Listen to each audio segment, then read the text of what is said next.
हर व्यक्ति के पास उनके लिए राय है, हर व्यक्ति के पास ओपिनियन है कि why this particular relationship is in a rough weather. हमें आसपास ऐसे लोग देखना अब बहुत मुश्किल हो गया है जहां आप फेक लवलेसनेस या आपसी संबंध में खटास के बिना वाले संबंधों को देख पाए। दो वयस्क जब आपसी संबंधों में आते हैं तब वे प्रॉपर कंसेंट के साथ आते हैं और यह कंसेंट ना तो टोटल होती है और ना ही अनएक्सप्रेस्ड होती है, क्योंकि सच्चाई यह है कि 30% की तलाक दर शायद ज्यादा अच्छी चीज है बनिस्बत 90% ऐसे विवाहों की जो लवलेस हो, जिनमें प्रेम न हो, जो कि टॉक्सिक तरीके से जिए जा रहे हो, भले ही शादी न टूटे। नमस्ते दोस्तों, प्लीज सिट डाउन में आपका स्वागत है।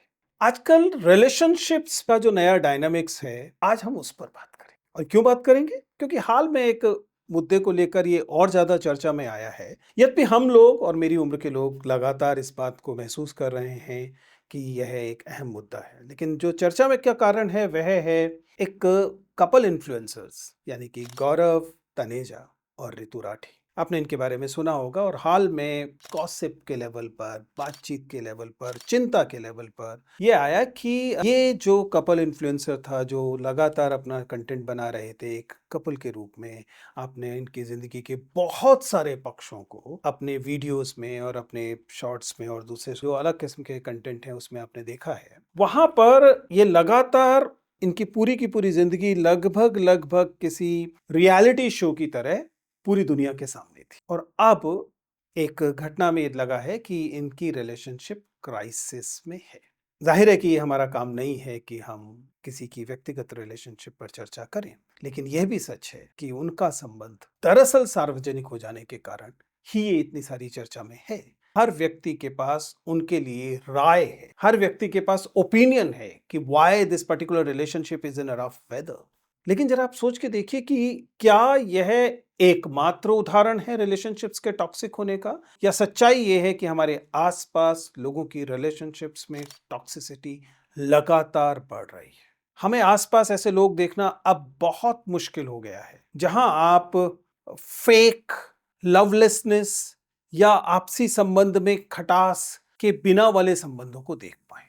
ये despite the fact that there are reels and shorts which shows as if the relationships are a beautiful thing, they will not require any kind of effort, शानदार चल रही है, लेकिन सच्चाई ये है कि ऐसा होता नहीं है और इसलिए हम लोगों को इस पर चर्चा करनी चाहिए। मैं बार बार इस बात पर चर्चा करता रहा हूं कि हम लोग जेंडर पढ़ाते हैं, हम लोग फैमिली पढ़ाते हैं, और जाहिर है कि इसका मतलब है कि स्त्री पुरुष संबंधों को लेकर हम लोगों के पास एक समझ तैयार हुई है और उसके आधार पर हम इस शब्द को बार बार छेड़ते हैं कि some time relationships are toxic.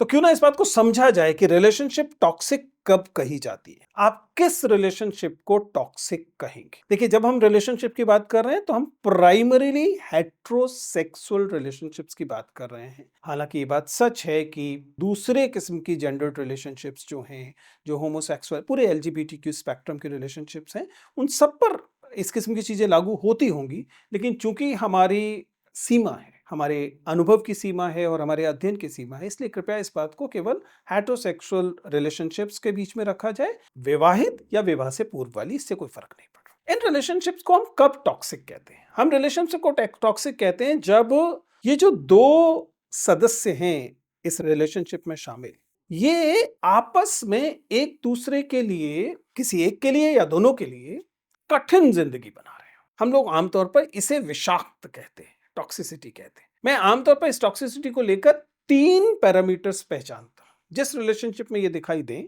चाहे फिर वो कितनी भी हंसमुख दिखाई देती हो, चाहे कितना मुस्कुराहट, कितना नृत्य दिखाई दे रहा हो, आप मान चलें कि रिलेशनशिप में टॉक्सिसिटी है। क्या है ये 3 चीजें? सबसे पहली चीज है इमोशनल मैनिपुलेशन। हम 2024 का समाज हैं।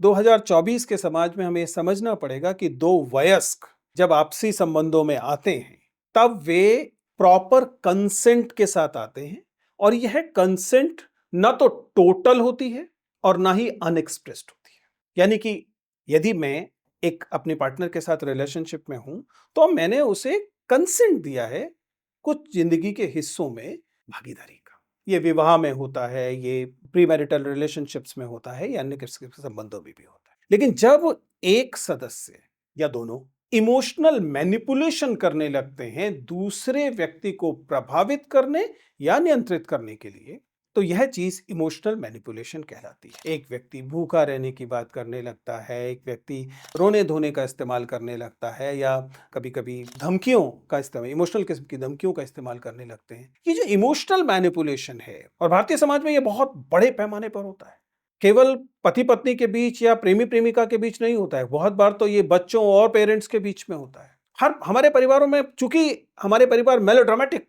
फैमिली होते हैं, इसलिए वहां पर इमोशनल मैनिपुलेशन के इंस्टेंसेस लगातार दिखाई देते हैं। और जहां इमोशनल मैनिपुलेशन दिखाई दे रही है, तो समझ जाइए कि जो मैनिपुलेट कर रहा है वो एक किस्म की टॉक्सिसिटी रिलेशनशिप में ला रहा है। आपको लगेगा ये अतिशय प्रेम है, लेकिन अंततः आपको यह सफोकेटिंग लग रहा होगा। तो पहली बात हुई इमोशनल मैनिपुलेशन। एक और एग्जाम्पल किसी भी रिलेशनशिप के टॉक्सिक होने का है आपसी संवाद की कमी। अब देखिए, ये फिर से कंसेंट का प्रश्न है। आप ये तय नहीं कर सकते कि क्या क्या चीजें शेयर की जाएंगी, क्या क्या चीजें नहीं शेयर की जाएंगी। लेकिन यदि जीरो शेयरिंग है या नियर टू जीरो शेयरिंग है, लैक ऑफ कम्युनिकेशन है, और या कम्युनिकेशन है लेकिन वह कम्युनिकेशन दिल से हो रहा कम्युनिकेशन नहीं है, खुला कम्युनिकेशन नहीं है, तब टॉक्सिसिटी के लिए जगह बन रही है। इसलिए अपने पार्टनर से बात कीजिए, करते रहिए। और ये बात दिखाने के लिए नहीं है, इसके लिए आपको अलग से कॉफी शॉप में जाने की जरूरत पड़ेगी, जरूरी नहीं है। जाना पड़ता है तो जाइए, कोई बुराई नहीं, लेकिन वह कोई अनिवार्यता नहीं है। अनिवार्यता है बात का होना, बातचीत का होना। आजकल के समय में एक बड़ी दिक्कत ये आई है कि आपके पास आप सोशल मीडिया डिवाइसेस हैं, तो आपको बहुत बार लगता है कि आपने टेक्स्ट कर दिया, यह बात हो गई। टेक्स्ट का अपना महत्व है, लेकिन टेक्स्ट बात नहीं। कम्युनिकेशन के मल्टीपल चैनल्स खुले होने चाहिए, और ये मल्टीपल चैनल्स जहां तक संभव हो डायरेक्ट होने चाहिए। कभी कभी आप इनडायरेक्ट तरीकों का भी इस्तेमाल कर सकते हैं। आप समूहों में जा सकते हैं, दोस्तों के साथ मिल सकते हैं, और उसमें भी एक ग्रुप कन्वर्सेशन हो सकता है। तो हमने बात की इमोशनल मैनिपुलेशन की, हमने बात की लैक ऑफ कम्युनिकेशन की। तीसरा, जिसमें कि दो हिस्से हैं, वो प्राइमरीली मेरे हिसाब से 90% रिलेशनशिप ब्रेक के कारण होता है। जब भी संबंध टूटता है, चाहे वो प्रेम का संबंध हो, विवाह का संबंध हो, या कोई भी संबंध हो, तो यह सबसे बड़े कारण की तरह आता है। इसे हम बोलते हैं ईर्ष्या, जेलसी और नियंत्रण।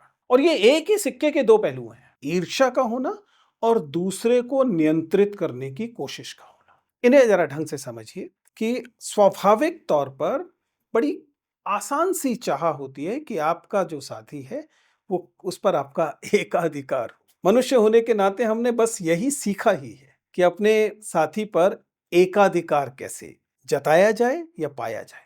और इसलिए जैसे ही हमें ऐसी कोई आशंका भी होती है कि हमारा साथी जो है वह किसी अन्य व्यक्ति के साथ देखते हैं, या किसी अन्य व्यक्ति का नाम उसके साथ जुड़ते देखते हैं, तो आप में एक किस्म की ईर्ष्या पैदा होती है।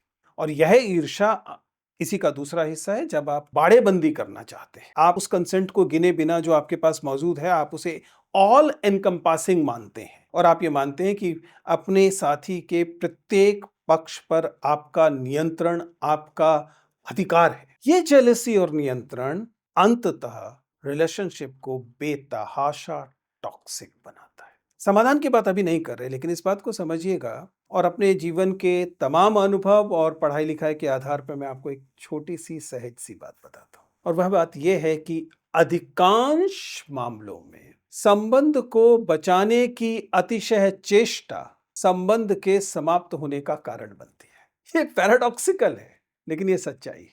जब आप उसे बहुत, किसी विवाह को बहुत, किसी प्रेम संबंध को बहुत बचाने की कोशिश करते हैं, you end up trying to control the partner, and that infuse a kind of suffocation in the relationship, finally resulting to let go, छोड़ देना, या फिर एक तरह से विरक्त हो जाना, या फिर बहुत वायलेंट या अन्य तरीकों से संबंधों का टूटना। So sometime you should stop trying too hard.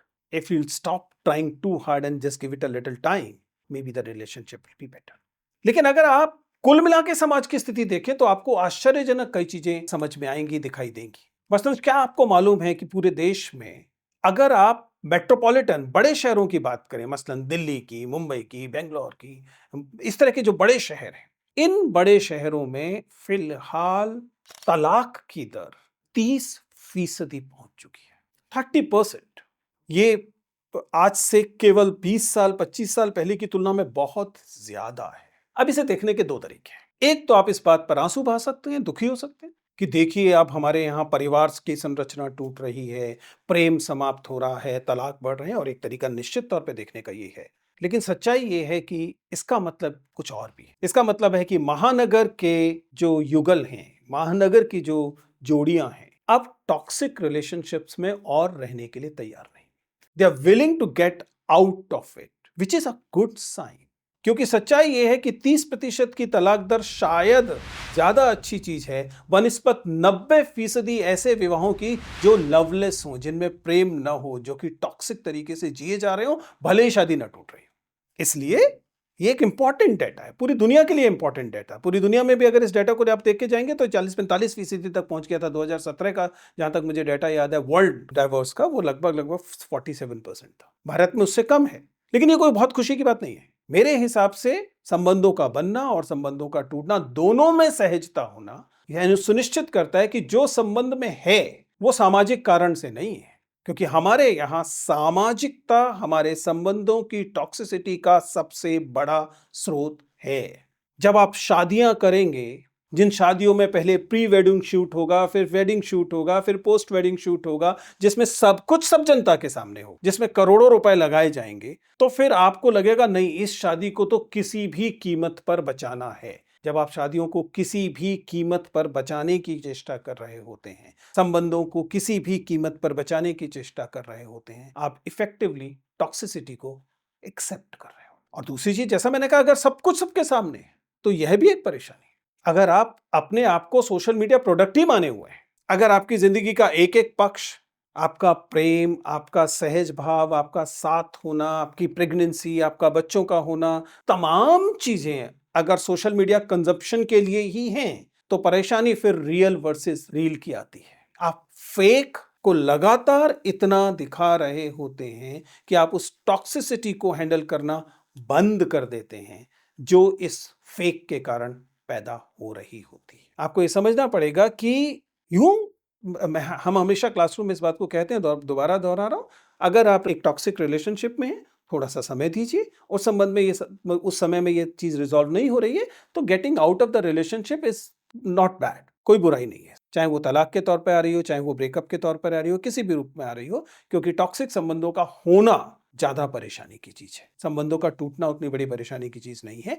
यद्यपि बच सके तो बचाया जाना चाहिए, लेकिन उसके लिए आउट ऑफ द वे जाकर टॉक्सिसिटी को एक्सेप्ट नहीं करना चाहिए। ये सब चीजों में आपको यह ध्यान रखना पड़ेगा कि जिस समाज में हम रहते हैं, उस समाज में पुरुष और स्त्री के संबंध पैट्रियार्की से ग्रस्त होते हैं।